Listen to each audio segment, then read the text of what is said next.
Welcome to this special edition of Allergy Talk from the American College of Allergy, Asthma, and Immunology.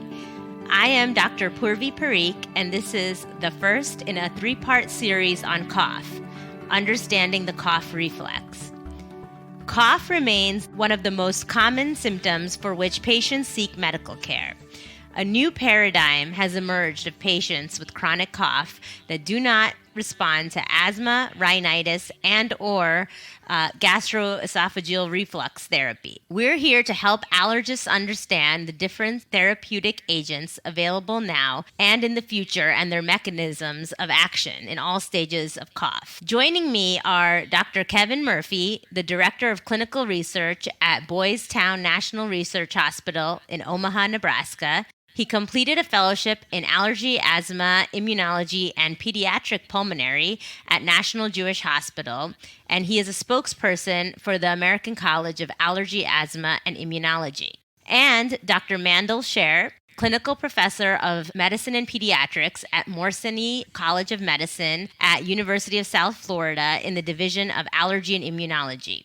Dr. Sher is the head of the Center for Cough in Largo, Florida, with large chronic cough population and engaged in clinical investigation in promising and novel cough suppressant controllers. He is a speaker on local, regional, and national level on diagnosis and treatment of chronic cough and is also a spokesperson for the American College of Allergy, Asthma, and Immunology. Welcome to the show, doctors. So let's get started. Mandel, would you describe for our audience the cough reflex and comment on why it is important for physicians to understand the cough reflex? Thank you, Purvi. The ability to cough is absolutely critical to our survival. We need to cough out aspirated materials such as food or acid, and we have to be able to clear mucus deep from our lungs, be it from infection or inflammation. This cough reflex is mediated by a rapidly transmitted vagal nerve fibers, and we call these alpha-delta, and they're located throughout the respiratory tract. There's a sensory signal that is sent to our midbrain, which is immediately responsive with a resultant motor signal resulting in a cough. Of importance, this cough reflex is hard to suppress and even occurs when asleep or being unconscious. Now, there's a second type of cough response. Some people call it a cough reflex, but this is actually a cough response. And it's mediated by nociceptive type C nerve fibers located in our respiratory tract, in our esophagus, and probably up in our upper airway. This is referred to as the chemosensory response. And it's triggered off by irritants and inflammation, particularly that of viral upper respiratory infections. And instead of an immediate response that you see with that true cough response, this leads to a tickle or an urge in the back of the throat. And this signal is transmitted not only to the midbrain, similar to the cough reflex, but it's up to our upper brains, our cortex.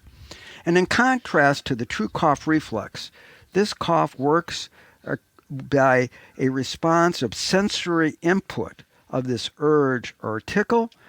And this tickle cough tends to go away during sleep and is not seen in an unconscious state. This irritative cough response is mediated by multiple receptors and neuronal pathways, and there's many promising pathways that are being investigated that mediate this important urge to cough response. And one of them is P2X3, triggered off by ATP. Another is neurokinin 1, triggered off by substance P. And TRPV1, which is triggered off by capsaicin. What is really interesting here, that these are the same pathways that mediate itch and low-grade pain. So there's a lot of similarities between chronic pain, chronic itch, and chronic cough, all of which are really important to our listeners, allergists. Okay, thank you very much. Kevin, are there any aspects of the cough reflex that are important in children, specifically with chronic cough? Yes, there are some, what I believe to be very important differences between adults and children. Again, it's important to emphasize that cough is a protective reflex that enhances mucociliary function and clears excessive secretion and airway debris from the respiratory tract. The cough reflex has, as we've heard, vagal afferent input and then cortical modulation with motor afferent activity involving the respiratory muscles. In children, there's a developmental process and a maturation of the cough reflex. In early life, cough is related to primitive reflexes that are laryngeal chemoreflexes that over time undergo significant maturation. So when we think about children, especially younger children, the cough reflex can be more sensitive than adults to environmental exposures, infection, and certain irritants. Thus, children cough differently than adults in terms of their duration, the presentation, and especially the underlying causes for chronic cough. Kevin, that's really interesting that you bring up this maturational aspect, particularly with the irritative or increased urge to cough, because as we'll talk about in these sessions, cough hypersensitivity as an etiology for chronic cough is really unusual in children. And I think part of that explanation may be the fact that they have not developed that urge or chemosensory cough to the point of adults. I can't agree with you more, and I think as we discuss this further, it really separates children from adults, especially as we think about the different etiologies for chronic cough. Wonderful. So, Mandel, in your practice, how do you approach a discussion of cough reflux with your patients? Well, that's a really important question, and it's really important as you talk to these chronic coughers who it's a new concept for them. So I try to demonstrate that granularly. And the first one is differentiating that true cough reflex. So I say, what happens if you put your finger on a hot stove? And I immediately put my hand back to over my head. And they see that they realize that they touched the hot stove after the fact that their hand has been thrust away. So it's similarly with a true cough reflex. You don't think about it, it just happens, and you realize that it happened after it happened. Now, when it comes to the increased urge to cough or that chemosensory cough, I go, what happens if my wrist is itching? And then I go over and I scratch my itch on my wrist. And they go, wow, that's something you have to do purposefully. So they almost universally have this urge to cough or itch in their lower throat. And I say, what do you do with your itch in your lower throat? And they say, well, I scratch it, I cough.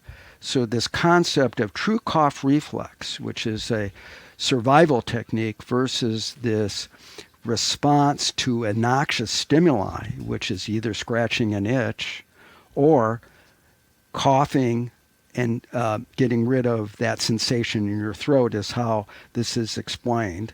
And usually it works pretty well. Kevin, how do you approach that discussion of cough reflex with your patients? Well, let me first say that I thought Mandel's example of what you do when you touch a hot stove was terrific. And I think that particularly families and children very much can relate to that. I also think it's important in pediatric patients to talk to families about what is considered normal or expected cough. And I share with families that normal, healthy, school-aged children will typically experience 10 or 11 brief coughing episodes a day. However, these normal coughing episodes are often trigger many parental concerns.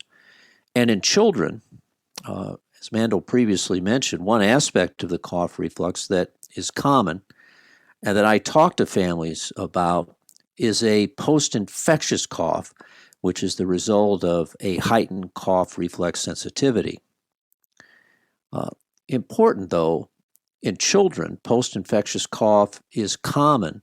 However, in children with chronic cough, it's been shown that less than 5% of cough persisting over 8 weeks except for pertussis in children, is thought to be post-infectious. Thank you. I couldn't agree more. A lot of what we do is these discussions and managing expectations, because often patients come in with a certain preconceived notion of what is triggering their cough, and very often that may not be the case. So, moving forward, Mandel, I know you had briefly touched on cough hypersensitivity and the difference between adults and children. Can you discuss that condition, expand on it a bit more? Surely. Cough hypersensitivity is actually a fairly novel term over the last years, and it really refers to an increased urge to cough response, either as the sole reason for why the person has their chronic cough, or it can be associated with other triggers of cough, be it acid, non-acid GERD, upper lower airway infection or inflammation, as well as a lower airway process. And while the mechanisms of cough hypersensitivity are not well known, there clearly is a hyperreactivity or a hypersensitivity of the sensory input pathways, but also as the motor efferent out pathways. And because of this nociceptive type C receptor, chemosensory, increased urge to cough pathway, there's clearly a higher cortical involvement, which is in contrast to the true cough reflex. So we have this central sensitization. And as I say this also could be the same explanation for chronic itch or chronic pain. And so the literature is very similar. And actually the medications that are being tried for cough are being used in itch and using in pain. So there'll be, this trilogy of processes that benchmark from each other. So the chronic cougher in these situations has an increased response to typical triggers, particularly the viral upper respiratory infection, which, as Kevin's referred to in children and Purvi has, which I believe is a neurogenic irritability. The cough that we see in colds is after the mucus. If the mucus is gone, you're not clearing mucus, but you probably get cell injury and nerve injury that's causing this sensitivity. But in cough hypersensitivity syndromes and states, actually normally harmless processes will activate the cough, and the most common one is talking.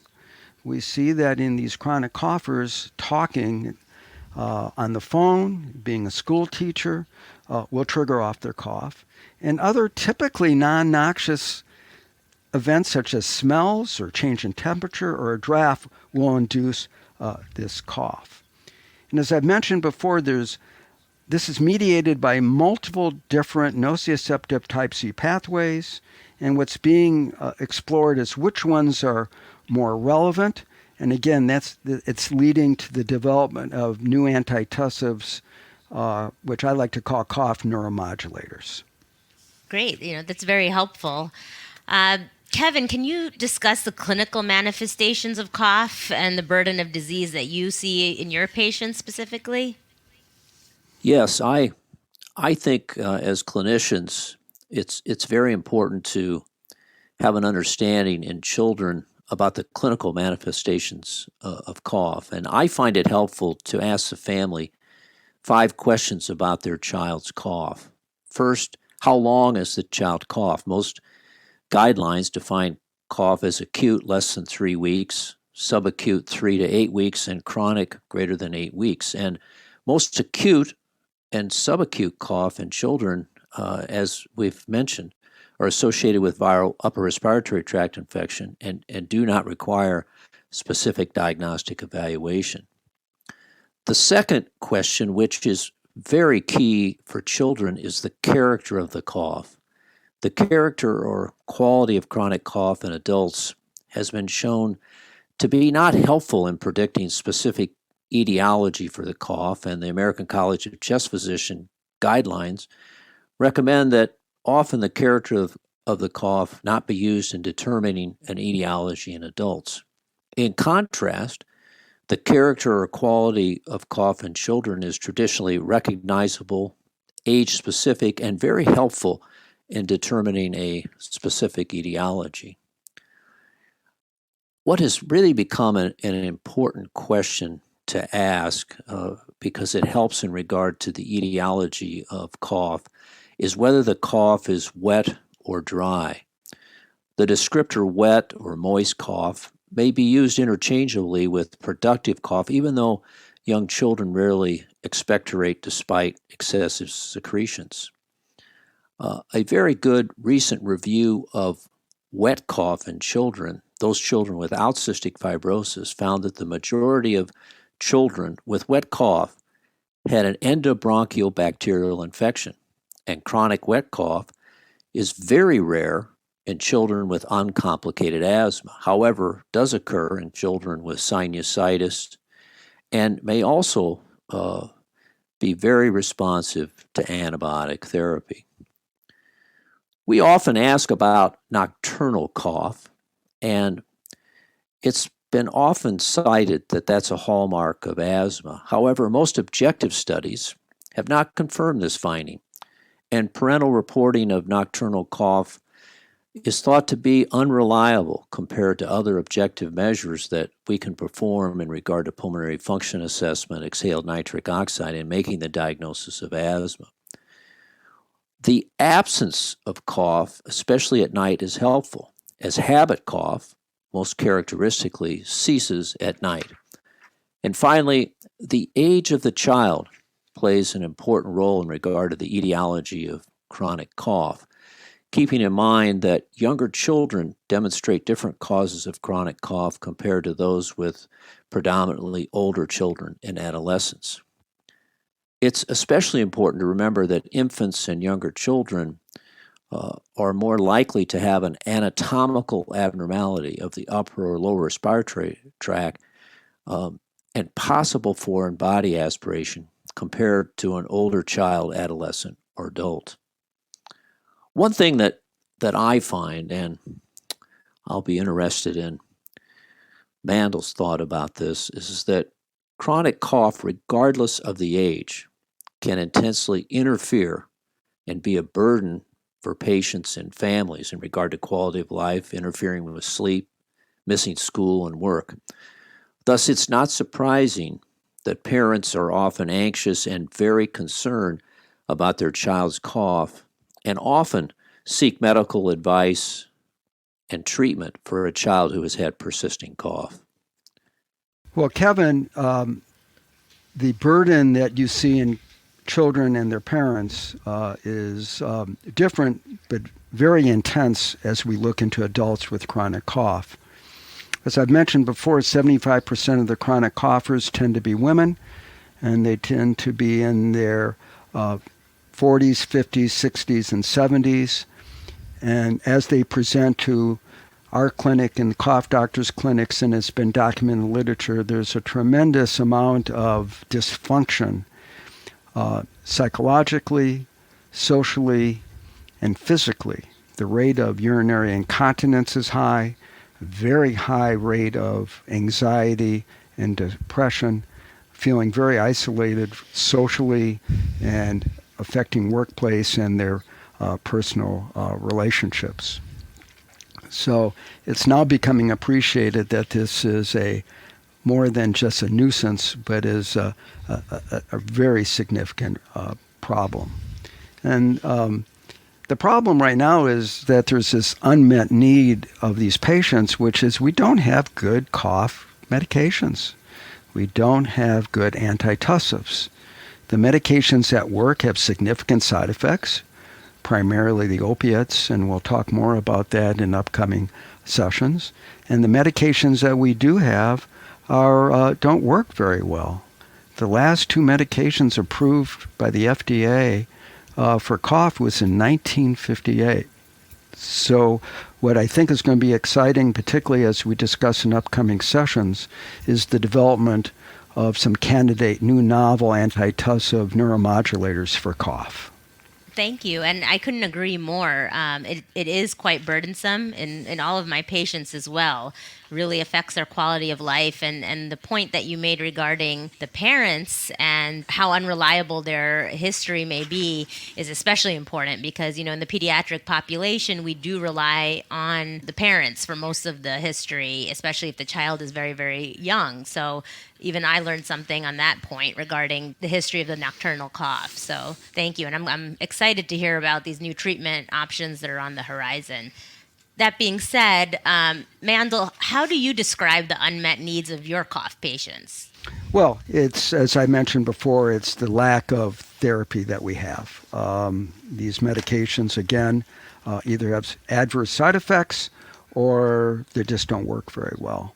And while we'll discuss some lifestyle approaches in the upcoming sessions of how we can help people with acute and particularly chronic cough, the biggest need is getting new cough medications to our patients. All right. Well, thank you to our guests and to all the listeners. That concludes part 1 of our 3-part series on cough from the American College of Allergy, Asthma, and Immunology. Please be sure to join us for future episodes on diagnosis and treatment options in cough. For other interesting episodes from Allergy Talk, please visit college.acaai.org/allergy talk. To receive CME credit for this or other eligible Allergy Talk podcasts, please visit education.acaai.org/allergy talk. I am Purvi Parikh for the American College of Allergy, Asthma, and Immunology.